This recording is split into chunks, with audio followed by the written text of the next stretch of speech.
Hoy vamos a hablar del temor, de algo que muchas veces creemos que no está presente en nuestra vida, sino en ciertas circunstancias. Mas en esta conferencia, por medio del autoconocimiento, vamos a descubrir cómo este es un rasgo psicológico que está presente en nuestra vida cotidiana, más de lo que nosotros creemos, limitando nuestra vida. Todo cuanto hacemos en el diario vivir, nuestras decisiones, nuestro estado de ánimo y también ese emprendimiento que estamos tratando de hacer de cambio, de despertar, de vivir de una manera distinta, de enseñorearnos de nuestra vida y tomar las decisiones de lo que hacemos y lo que no hacemos. ¿Cuántas cosas dejamos de hacer por temor? Y cómo el temor nubla nuestras posibilidades espirituales. Vamos a ver que el temor está relacionado con el amor. Y si en nosotros hay temor, no puede haber un terreno favorable para que florezca una fuerza que se llama el amor. Así que vamos a introducirnos en este interesante tema, empezando desde un principio, haciéndonos una pregunta: ¿qué es el temor? ¿Qué entendemos por temor? Vamos a poner nuestra mente y nuestra atención en eso que creemos conocer, porque seguramente todos nosotros tenemos una respuesta para esta pregunta. Todos nosotros habremos vivido alguna experiencia que nos hace sentir temor. Una serie de respuestas de alerta, de urgencia, de preocupación ante una situación de emergencia, una situación que nos amenaza con algún tipo de sufrimiento. A estos sentimientos les llamamos temor. Sin embargo, esto es mirándolo a nivel global.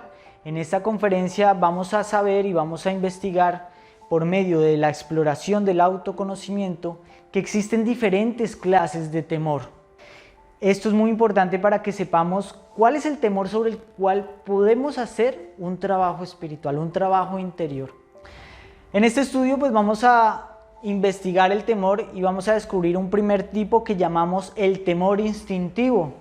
Este temor viene siendo aquel que se nos presenta frente a una circunstancia inmediata de emergencia que amenaza contra nuestra salud, nuestra vida, como puede ser, por ejemplo, la amenaza de chocarnos en un coche cuando vemos que nos estamos yendo cerca a un precipicio o a otro coche o que vamos a una velocidad y hemos perdido el control. La amenaza, por ejemplo, de ver un animal peligroso con el que nos encontramos y que está muy cerca y nos puede morder, atacar, picar. La amenaza de caernos desde una gran altura. Eso genera un temor instintivo, biológico, que está grabado en nuestro cuerpo para que nosotros protejamos el cuerpo y nos caigamos, matemos, golpeemos, etc. Este temor cumple una gran función, aunque también es importante controlarlo. Porque ante una emergencia, si nosotros nos dejamos llevar por ese temor, pues no vamos a poder responder con inteligencia y serenidad, que es lo que se necesita ante una emergencia. Pero hoy vamos a dejar este temor aparte porque nos interesa más otro tipo de temor, que es más frecuente, más cotidiano y más invisible y más poderoso aún. Es lo que llamamos el temor psicológico.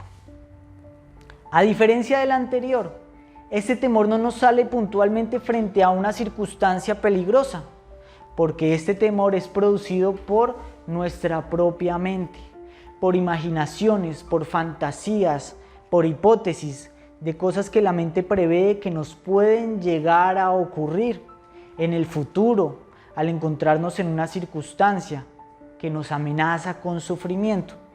A diferencia del tipo anterior, como dije, este temor no lo crea la circunstancia. Este temor lo crea nuestra propia mente, nuestra propia actividad mental.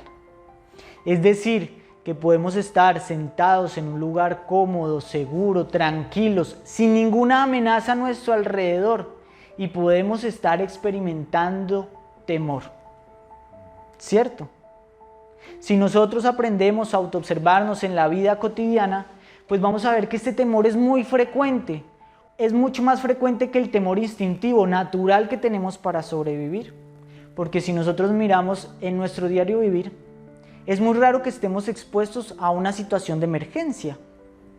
No es común que estemos al borde de un precipicio o a punto de matarnos en el coche o frente a una serpiente venenosa. Eso pasa cada tanto tiempo. Por eso el temor instintivo no es algo que experimentemos continuamente y la gente como no se ve expuesta a esos temores, generalmente dice, yo no soy una persona que tiene mucho miedo. Yo ante un ladrón puedo reaccionar así o asá. Yo no tengo miedo a las alturas. Y creemos que eso es el temor. Pero no nos damos cuenta que hay otro tipo de temor más sutil, más profundo, más invisible, que es el psicológico, que se manifiesta con frecuencia en nuestra vida, si no todo el día, todo el tiempo, a cada momento. En manifestaciones como angustia, inseguridad, pensamientos que nos producen mal humor, inquietud, un estado desagradable de ser. ¿Por qué? Pues porque sabemos que la vida no es un terreno fácil, la experiencia de vida implica estar en contacto con otro tipo de riesgos. No solamente estamos en contacto con precipicios, serpientes venenosas, sino que también estamos expuestos a la crítica de las demás personas, a que la opinión que yo diga no sea bien aceptada, a que a mí no me quieran por el país donde nací, por el acento que tengo o por muchas cosas que en las relaciones se suele dar un maltrato, por la ropa con que me visto. Todos sabemos lo difícil que son las relaciones, lo agitada que es la mente para estar agradando a los demás y todas las cosas que hace la mente, porque somos propensos a otro tipo de sufrimiento. No solo somos propensos al sufrimiento de ser mordidos por una serpiente, de rompernos una pierna cuando caemos por un precipicio, sino a otro tipo de dolor que llamamos dolor emocional, de ser heridos, de ser maltratados, de que nuestra imagen sea asociada a algo ridículo, de todas esas cosas que, si bien son de niños, si bien son ilusas o son producidas por la mente, nos producen un dolor real que la mente no quiere experimentar y por lo cual la mente se prepara con temor, pensando qué puede hacer para quedar bien, para opinar, para no ser maltratado, no ser excluido, etcétera, etcétera, etcétera. También vivimos en una cultura competitiva y nos ponemos muchos retos en la vida para sentir que valemos, y por eso todas las actividades o empresas en las que nosotros nos metemos nos hacen sentir otra clase de temor, que es el temor relacionado por las expectativas que ponemos en los acontecimientos. Porque si hacemos un negocio, tenemos miedo de que nos vaya mal en el negocio. Si vamos a expresar nuestra opinión o nuestras ideas en una conferencia, no nos centramos solamente en lo que tenemos que explicar, sino tenemos miedo de no ser aprobados por el público, de trabarnos, de no decir bien las cosas. Si vamos a una competencia deportiva porque nos gusta el fútbol, no solamente vamos a jugar fútbol, sino que nuestra mente está educada a ganar, a ser el mejor, a conseguir una copa mundial. Y todas estas expectativas generan temor, ¿cierto? Que es la actividad de la mente generando miedos por lo que pueda llegar a pasar, por cómo nuestro deseo se pueda llegar a frustrar. Ahora, hemos cuestionado qué pasa cuando tememos, qué pasa con todas estas actividades, además de que nos hacen sufrir. Cómo todas estas actividades de miedo producen precisamente el resultado que queremos evitar. Porque una persona que está jugando un partido de fútbol con intranquilidad, con miedo a no meter el gol, con miedo a que se lo metan, pues no deja fluir sus potenciales que generalmente salen cuando uno está jugando por jugar. ¿Cierto? Cuando uno está jugando por jugar, hace la bicicleta y hace un montón de piruetas y todo le sale porque no está condicionado por el temor. Cuando uno se para a hablar lo que ensayó para dar un discurso a los demás, la letra fluye y las ideas parecen inacabables. De hecho, uno dice, ya estoy preparado.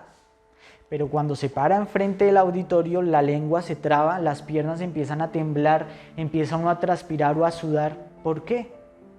Porque hay temor. ¿Se dan cuenta que este gigante invisible ha logrado instalarse en nuestra vida? Aunque nosotros creamos que no tenemos temor, que somos muy valientes, nos damos cuenta de que el temor está ahí. Y que lo terrible del caso es que nos hemos acostumbrado a su presencia, como una piedra en el zapato que, si bien causa dolor, a medida que la vamos pisando nos acostumbramos y creemos que la naturaleza es llevar esa piedra en el zapato. Pero el temor no es algo inteligente, y todas estas exploraciones que estamos haciendo con el autoconocimiento nos permiten darnos cuenta de eso. darnos cuenta de lo inútil que es gastar nuestra energía en el temor, de lo poco eficientes que somos al tener temor. Y entonces, al ver esas cosas, al ver cómo fracasamos y cómo cometemos errores, tienen que surgir comprensiones de lo que es el temor.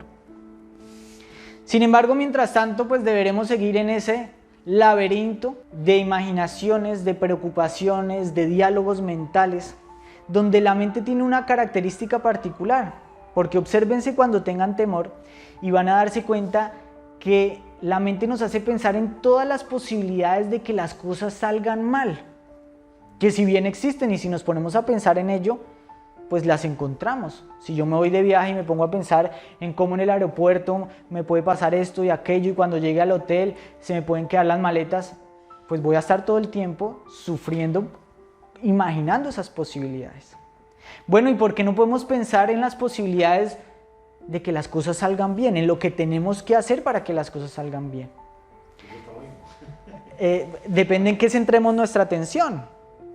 Miren, por ejemplo, ustedes cuando estén en un parque viendo a un niño que se sube a la copa de un árbol, uno está pensando en todo lo que le puede pasar a ese niño para caerse. Y el niño parece tranquilo porque no ha desarrollado ese temor y él está mirando es de qué rama se agarra. Si uno se sube al árbol, seguro uno se cae, porque uno está mirando es todo lo que le puede pasar. Y cuando uno está fijo en todo lo que le puede pasar, se cae, porque el temor es el que me va a hacer caer, ¿cierto? Así que uno puede empezar a ocupar esa mente constructivamente, en ver qué es lo que tengo que hacer para que las cosas salgan bien. El problema es de que parecería que el temor nos va a ayudar, de que esas actividades mentales nos van a proteger, que son inteligentes, que estamos haciendo una previsión para que no nos ocurra algo que nos ocurriría en la ingenuidad. Y eso no es verdad. Lo cierto es que el temor no es inteligente y no nos va a ayudar a evitar el sufrimiento, todo lo contrario. Y observando estas cosas es que podemos empezar ese camino para liberarnos del temor, un temor que tal vez solo hasta ahora estamos empezando a descubrir.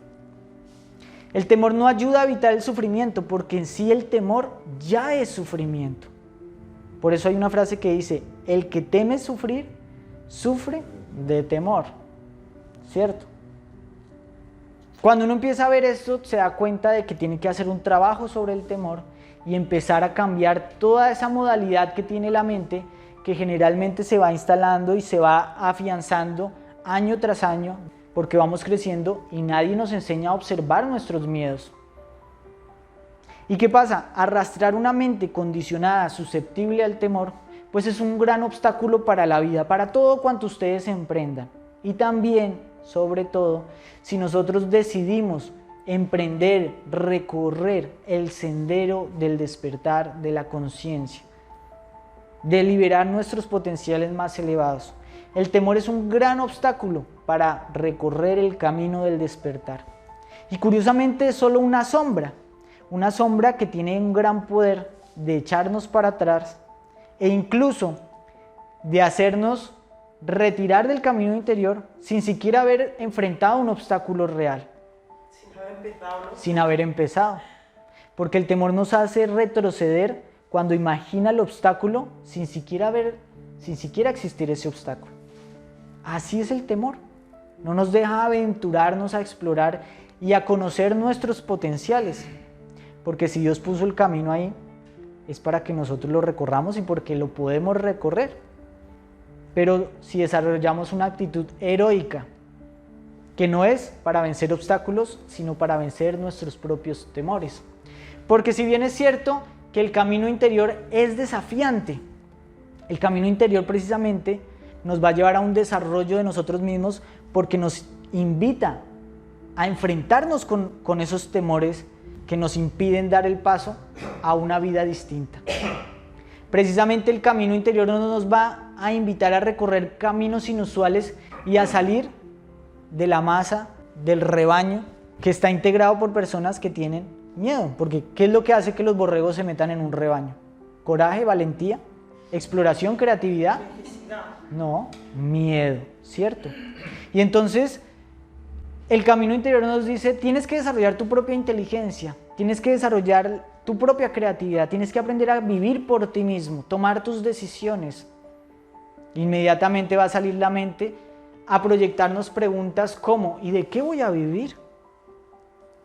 ¿Cómo voy a sustentarme el día de mañana? Tal vez ahora lo tengo, ¿y el día de mañana? ¿Y si estoy equivocado? ¿Si todo esto es solamente un cuento de hadas? Si aquí yo no veo esto lleno de personas, veo tan solo un par de amigos y nada más. ¿Y si me quedo solo? Si dicen que yo estoy loco. ¿Y si no puedo y después llego hasta un tramo y no alcanzo a hacer nada? Y aquí me están diciendo que abandone mis placeres. ¿Y qué será mi vida sin esos placeres y esos hábitos que, si bien me han dicho que son malos, qué más puedo llegar a descubrir? Entonces todos estos miedos lo que van a hacer es que nosotros, habiendo visto una luz, decidamos echarnos para atrás. Y esto ha ocurrido en todos los grandes conocimientos espirituales. Todos los grandes maestros de sabiduría nos han invitado a desafiar el temor y nos han mostrado el temor de sus discípulos. Recordemos al Maestro Jesús cuando invitaba a Pedro a caminar sobre las aguas y este, lleno de miedo, empezó a caminar y se hundía. Y le dice, ¿por qué dudaste? Si ya estabas caminando por encima de las aguas. Y como los discípulos en la barca, que es abatida por las aguas y por las tempestades, que no es otra cosa que la simbología de la vida, que es abatida por aguas, por tempestades, por vientos, y que constantemente sentimos que se va a hundir nuestra barca. Y parece imposible que venga el Cristo y detenga las aguas y detenga los vientos con su sola palabra. Y reprende a sus discípulos diciéndole, ¿por qué tienen miedo, hombres de poca fe? Todos los grandes maestros desafiaron los miedos humanos, los miedos a la subsistencia, y nos invitan a desafiarlos sin mente, porque no nos dan una respuesta que sea acogedora para la mente. El Maestro Jesús decía, tú busca el reino de Dios y su justicia, y lo demás se dará por añadidura. Obviamente a la mente no le gusta eso. A la mente no le gusta que le digan que no te preocupes, porque si no se preocupan las aves y tienen de comer, ¿por qué te vas a preocupar tú? No nos da la respuesta, solamente nos dice no le metas mente, da un paso y después de ese da el siguiente y después de ese da el siguiente y desarrolla así la fe dando paso tras paso. Pero la mente no puede hacer eso y por eso echa para atrás y nos hace buscar refugio en el confort y la seguridad. En vivir en el rebaño como viven los demás, en construir esa cueva en la isla, 4 paredes donde nosotros nos refugiamos y vivir en una rutina repetitiva donde la mente encuentra seguridad, tal vez confort, pero no felicidad. Porque las personas han logrado con la tecnología que hay actualmente el confort, tener una casa con comodidades, una lavarropa que te lava la ropa, comida, abrigo, refugio, entretenimiento que metemos dentro de esa cueva de seguridad, películas, un montón de cosas, y la gente no es feliz porque está atrapada en su pequeña mente, aunque pueda decir que todo está bajo control. Aún así, no se tiene un control de la vida. ¿Quién puede controlar la enfermedad que no toque nuestra puerta el día de mañana?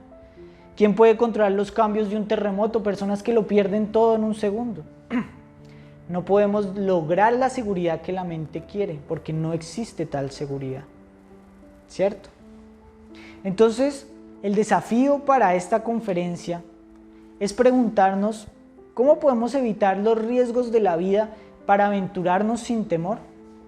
¿Cómo podemos hacer que la vida no sea un riesgo constante?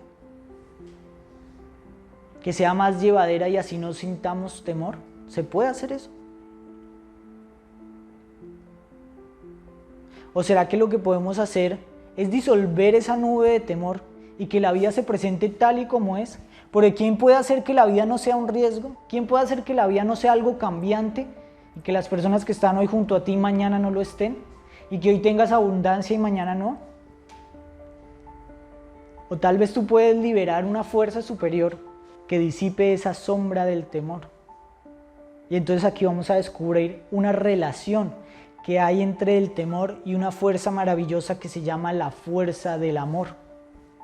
No estamos hablando de algo romántico, de amor entre hombre y mujer precisamente, que es un tipo diferente de amor, sino estamos hablando de una fuerza que se puede liberar, que está atrapada en el temor. ¿Qué relación tienen estas dos cosas?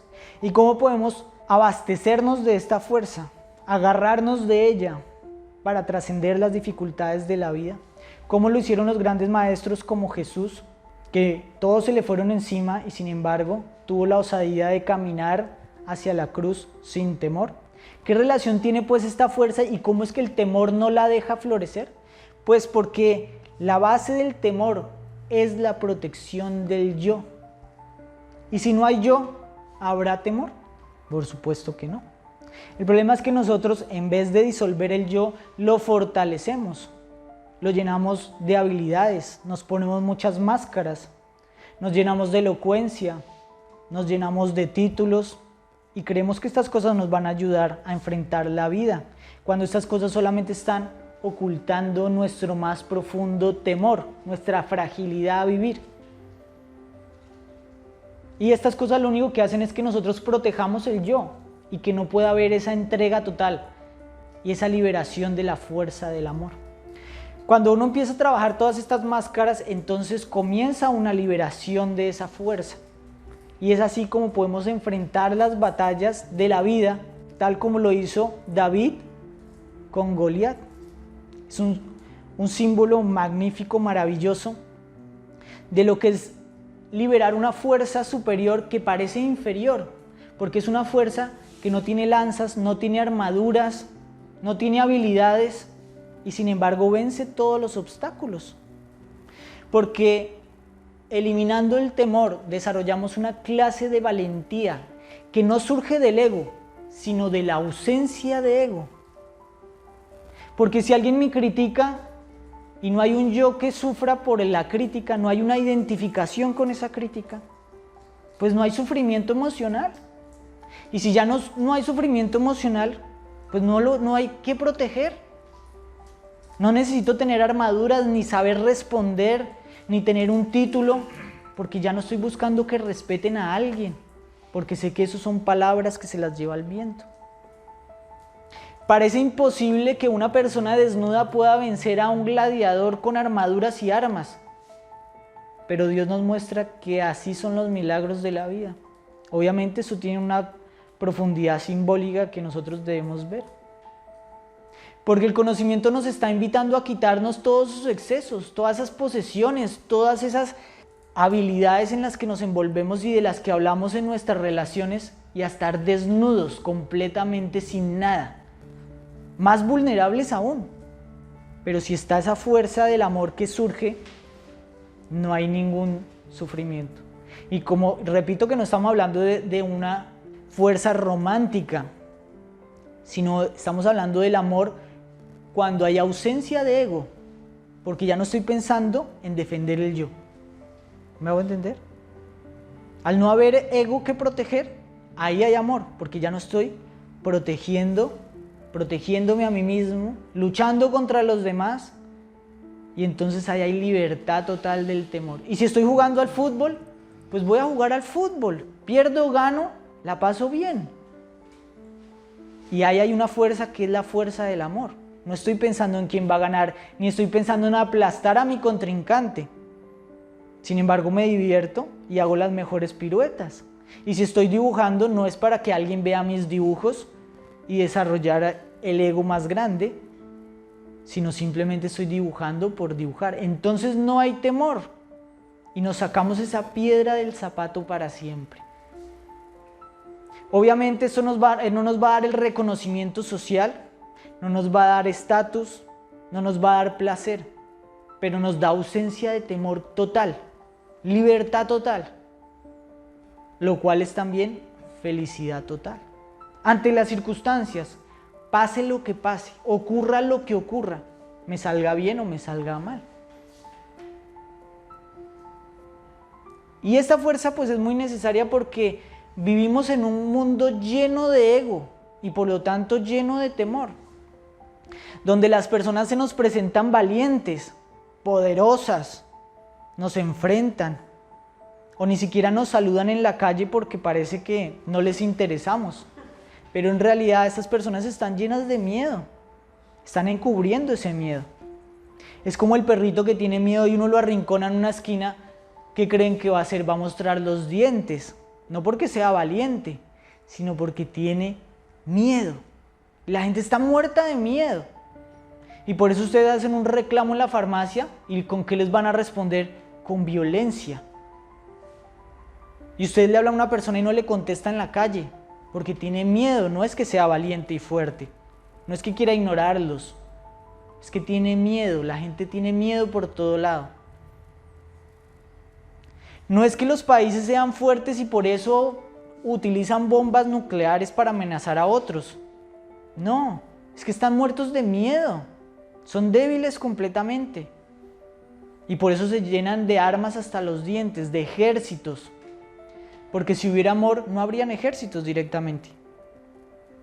Lastimosamente vivimos en un mundo donde la regla es fortalecer el ego, que es solo miedo, y por lo tanto violencia que nace del temor. La raíz es el temor. Y así como la violencia nace del temor, hay muchos rasgos en nuestra sociedad que nacen del temor, como los celos, como el orgullo, como hemos visto la violencia, la ambición, el apego, la sobreprotección, la competitividad, el egoísmo. En todos estos hay temor.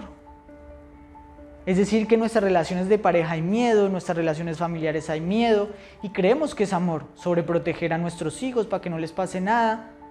No, eso no es amor, eso es miedo. El apego que sentimos hacia nuestra pareja, la ambición de tener más y tener seguridad por tener más. Eso no es felicidad, eso es miedo. Y por lo tanto en ninguno de esos rasgos hay amor. No podemos pues experimentar esta fuerza. Y no está presente esta fuerza en nuestra vida cotidiana, en nuestra relación de pareja, en nuestra relación social con otras personas al intercambiar servicios, al comprar y al vender, al hablar con nuestros vecinos. Hay miedo, hay orgullo, hay una mente que está preparada para saber qué decir, cómo quedar bien, miedo. Y por lo tanto no hay amor. No puede haber amor. Porque si ustedes están relacionándose con el vecino con miedo a lo que él piense, se están protegiendo. Y no tienen la puerta abierta para pensar o simplemente darse cuenta que de pronto su vecino tiene una necesidad. De pronto quiere ser escuchado.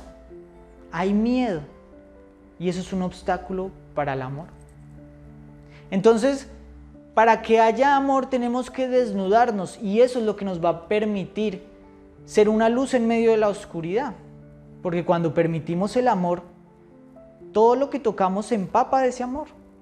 Fíjense que las personas que pueden prestar un servicio a la humanidad son personas que se han despojado de todas esas armaduras y personas que en apariencia se ven inferiores porque no tienen esos grandes rasgos de los grandes egos. Y es porque se los tuvieron que quitar para que pueda florecer el amor, que nos invita a quitarnos todas esas cáscaras. Porque para que florezca la fuerza del amor no puede haber temor. Porque hay amor en la compasión, en el servicio, en la virtud, en la incondicionalidad, en la justicia, en la generosidad, en la paz. Todas estas virtudes se pueden manifestar en cualquiera de nosotros. Pero para eso no puede haber temor. En ninguna de estas cosas hay temor. Si en mi generosidad hay miedo, no es verdadera generosidad. Si tengo miedo a dar y que me falte el día de mañana, eso no es generosidad. Ahí hay miedo y eso tiene un interés y la mente lo estuvo maquinando. Solo cuando yo no estoy pensando en protegerme y veo la necesidad del otro y simplemente la suplo sin que la mente siquiera lo sepa, ahí hay amor, espontáneo, sencillo. Por eso muchas veces tiene más amor un niño que un adulto, porque el niño no ha construido ese ego que se está protegiendo a sí mismo. Y simplemente ve tu necesidad y te da una galleta o una parte de su manzana que se está comiendo espontáneamente y con simpleza, porque así es el amor. El amor no es técnico, El amor no es filosófico, no estudio en una universidad, es simple. Por eso el Maestro Jesús nos enseñaba a convertirnos en niños. Por eso decía también este maestro que lo opuesto al amor no es el odio, lo opuesto al amor es el temor. Eso lo decía Krishnamurti. ¿Qué nos queda? Darnos cuenta de que hay un gigante viviendo con nosotros y que no precisamente nos protege, porque a veces sentimos que es nuestro guardaespaldas y lo miramos y decimos: muchas gracias, gracias por protegerme. Y Él nos va advirtiendo de todos los peligros y nos dice: tranquilo, estás a salvo en medio de esta cueva. Creemos que es nuestro aliado y es nuestro peor enemigo. Entonces hay que empezar a descubrir lo que realmente existe. Que el temor no solamente es aquello que nos sale cuando dimos un giro prohibido y está la policía por ahí. Eso es temor, ¿cierto? Pero hay otro temor que nos acompaña a cada momento. Cuando entramos a comprar algo y nos da miedo hacer una pregunta, nos da inseguridad, la mente se altera, todo eso es miedo. Y cuando no haya eso, puede haber amor, que es no ser frágiles y que pase lo que tenga que pasar, que nos digan lo que nos tengan que decir. No hay un yo que proteger y entonces hay libertad total. A esa libertad solo podemos llegar con autoconocimiento, explorándonos, conociendo el miedo, liberándonos de él. Y así vamos a poder escalar esa cima, que es la cima del conocimiento espiritual.